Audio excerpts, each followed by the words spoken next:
Hello, and welcome back to Teaching with the Future in Mind, practices for higher education instructors for supporting students in becoming career ready in a post-pandemic world. My name is Dr. Marla Parker, and I'm a professor at California State University, Los Angeles, and I'm also a teaching fellow at the Center for Effective Teaching and Learning, which is also on campus. So in the first part of the series, I introduced the concept of career readiness, and that's simply the way that teachers teach so that students can develop meta skills that are relevant for any job. And those meta skills include things such as leadership, communication, being agile, being creative, problem solving, analysis, and more. And in the second part of the series, I talked about the practice of translation focused teaching. And that's all about helping students understand how their knowledge and their experiences can be applied in multiple career contexts. And the key question there is how can students talk about how their knowledge and their experiences can do things such as support a mission, support a vision, provide leadership, and also create really innovative solutions to problems. And so now in this particular part of the series, I'm going to be focused on diversity, equity, and inclusion considerations. And when it comes to DEI and its role in career readiness, that can take on many forms. So it could be about teaching students how to deal with culture shock. It could be about teaching students how to work in diverse teams. But for this particular part of the series, I'm going to be focused on a very specific thing, which is stereotype threat. So a stereotype threat, that's really the psychological threat that arises within an individual when they are concerned about or afraid of confirming the negative stereotypes and biases that are associated with their particular group or cultural identity. Now, this can be really critical for career readiness because it's been found that a stereotype threat can really inhibit or limit a student's ability to see themselves pursuing certain jobs or even getting certain majors. So with that, let's dive into stereotype threat and how teachers can really support students in identifying it, but also ways to mitigate it. Hello, and welcome back to Teaching with the Future in Mind, practices for higher education instructors that promote career readiness for students in a post-pandemic world. And in part three of this series, I'm going to be focused on diversity, equity, and inclusion, or DEI, considerations and its role in career readiness pedagogy. And in particular, I will be addressing stereotype threat. But before we dive into stereotype threat and its role in career readiness pedagogy, I want to start with one of my favorite parts of any of my talks, and that is the grounding quote. So for this grounding quote, I chose something from Maya Angelou that I think is quite poignant, and for me, it's quite helpful. So Maya Angelou says in this quote, "In diversity, there is beauty and there is strength." So for me, what this reminds me of is that diversity in how I teach and what I teach and the teaching resources and activities that I bring into the classroom are really important. However, it's really important as well for me to incorporate the power of diversity in my teaching approach as well. And that also includes inviting students into the process and affirming that their identities and affirming that their cultural richness and their cultural capital is very important in the learning process. And in that way, I'm not only really highlighting the beauty of diversity and I'm not only normalizing it, but I'm also hopefully sharing with them and demonstrating how it can be a habit in how we navigate through the world so that by the time they are in the workplace, they themselves are looking for diversity and they are appreciating it and they are making sure that they are engaging in practices that invite and that can really nurture diversity, equity, and inclusion. So when we're talking about culture, I like to use this cultural iceberg. This is not mine, but I do find it to be a good teaching device. And as you can see here, there are aspects of one's culture that might be more visible than others. So for example, it might be easier to identify someone's gender or race or language, and those are very important things associated with cultural identity. However, there are other things that are less visible or maybe not visible that might be things such as their religion, their political views, or even their socioeconomic status. So, what's important to realize here is that culture is very complex, it's very rich, and there are many parts to it. So, I'll use myself as an example. So, I am a woman, but I'm also a Black woman. And so, more often than not, I am operating from both of those lenses. And so, when I see myself from an intersectional standpoint. And it's really important to recognize that in students as well, because that's very much part of the diversity dynamic. So when you're looking at diversity and you are developing and helping students to develop their appreciation for diversity, it's very important that you help them recognize that culture is not just about what is seen, but it's also what's unseen. And because culture is so rich and complex, there's lots of opportunities for cultural identity to be shaped internally within a group, within a cultural community, but also there are external views that are kind of projected upon people based on how others interpret culture and interpret the cultural practices that others might engage in. So, for example, even within my own Black community, there are certain things that we define and that we create that are important to our existence. However, people have external views about people's race. And so they can project those views onto people from that group as well. Now, what's important here is to realize that cultural identity can be quite a strong driving factor and can influence the kind of career decision making that people engage in. And cultural identity can also result in people managing access to jobs as well. And so, for example, you might come across students who come from cultures where being a doctor, a lawyer, or an engineer is really highly valued. And then you might have people who believe that only certain kinds of people might be able to do those certain kinds of jobs. So let's get into stereotype threat and start to thread these things together. So Claude Steele and his partner Aronson actually pioneered the work of stereotype threat and its application. And in one of their original works, they provided this definition of stereotype threat, which is the socially premised psychological threat that arises when one is in a situation or doing something for which a negative stereotype about one's group applies.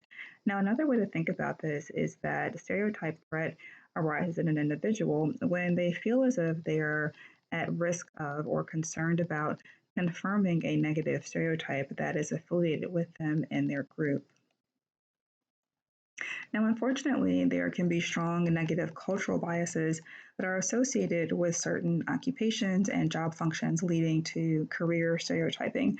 So, for example, as I mentioned before, it might be a stereotype that only certain kinds of people can engage in tech careers, or might be good coders, or be good doctors or engineers or lawyers. And from a job function perspective, there might be prevailing beliefs that only certain kinds of people can have managerial roles, for instance.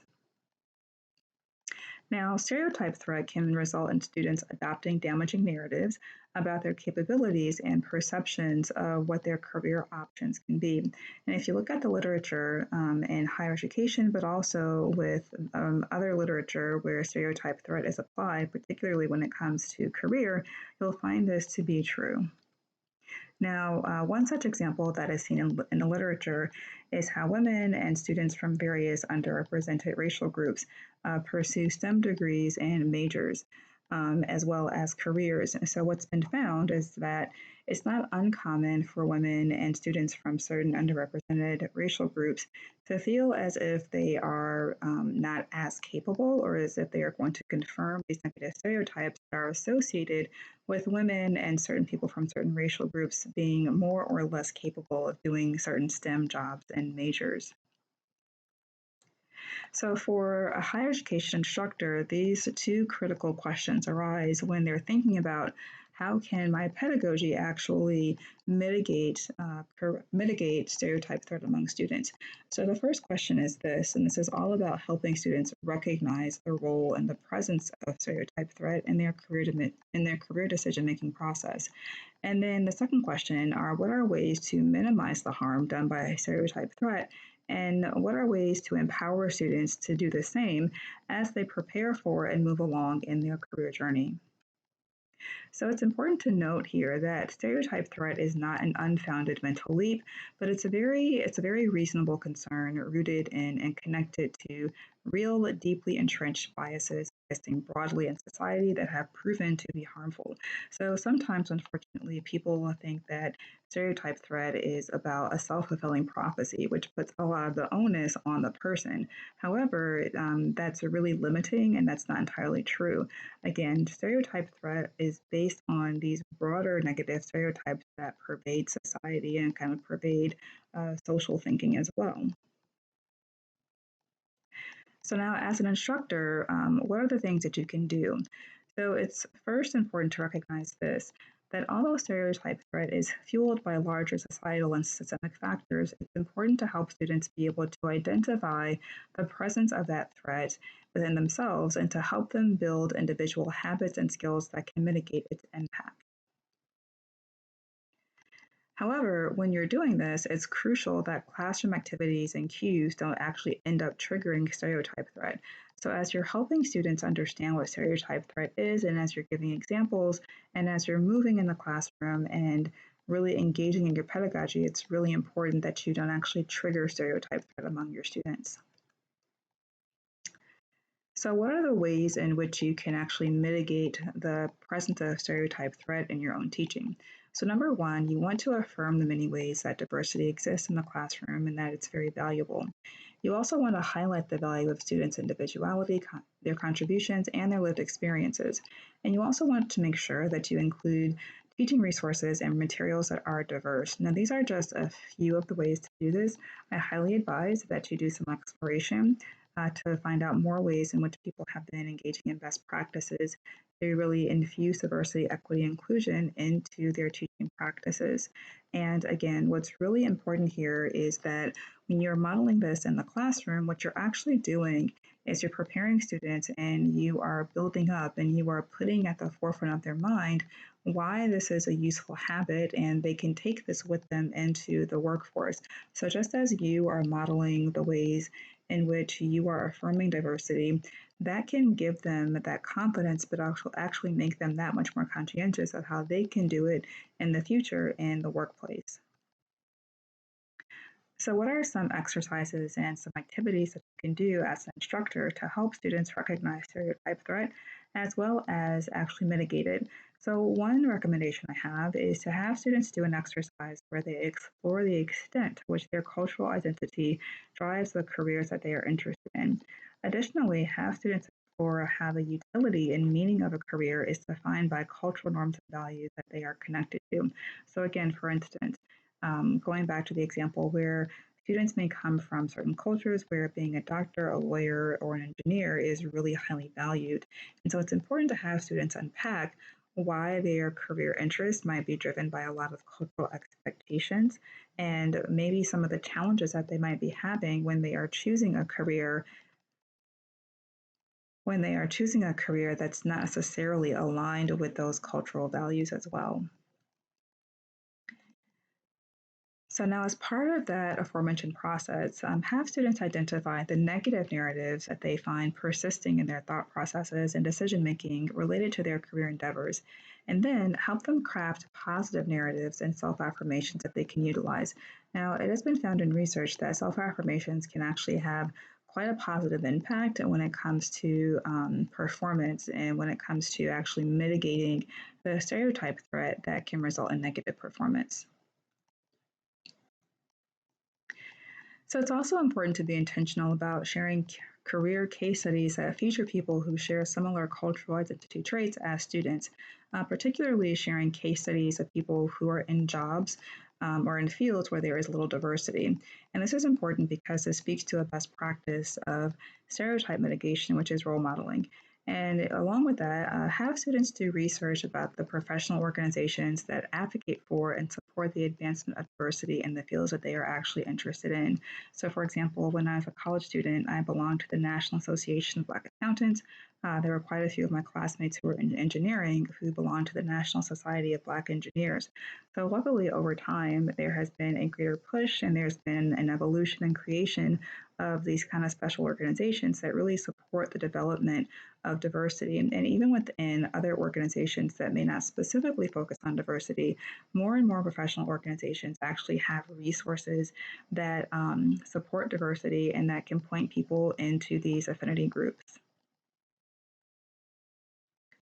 Now, relatedly, speaking of affinity groups, it's important that you have students investigate resources at different workplaces that support diversity through affinity groups, because as they are making career choices, this might be something that's going to be important to them. So, as you're looking at things such as benefits for a certain job, then it could be useful for them to ask questions and to see, does the workplace that I'm in, do they have these affinity groups where I can really connect with people who I share a cultural trait with? And this has been found to be quite helpful, especially for people who are marginalized in certain careers, where having a support system has been quite beneficial in helping them to navigate the workplace, but also having them navigate a particular career discipline. And along with this, it's important to have students build their mentoring network. And you can do this by having them do informational interviewing exercises. And specifically, have them conduct informational interviews with professionals that share their similar cultural traits. And really encourage students to ask interviewees about the strategies that they use to navigate bias in their own career journey. So the summary here is to make sure that your teaching practices, materials, and curriculum are diverse and encourage diversity, equity, and inclusion. And also make sure that students identify when negative stereotypes are dominating their thought patterns and processes, and then support them in developing positive narratives. And then lastly, introduce role models and encourage networking that can help students develop confidence and combat those negative narratives connected to stereotypes. So that is it for me for part 3. Again, what I'm talking about and what I'm recommending is really just the tip of the iceberg, if you will. So I do encourage you to connect with your fellow faculty and look at additional best practices. But in the meantime, I wish you well, and I will see you later for part 4. Thank you.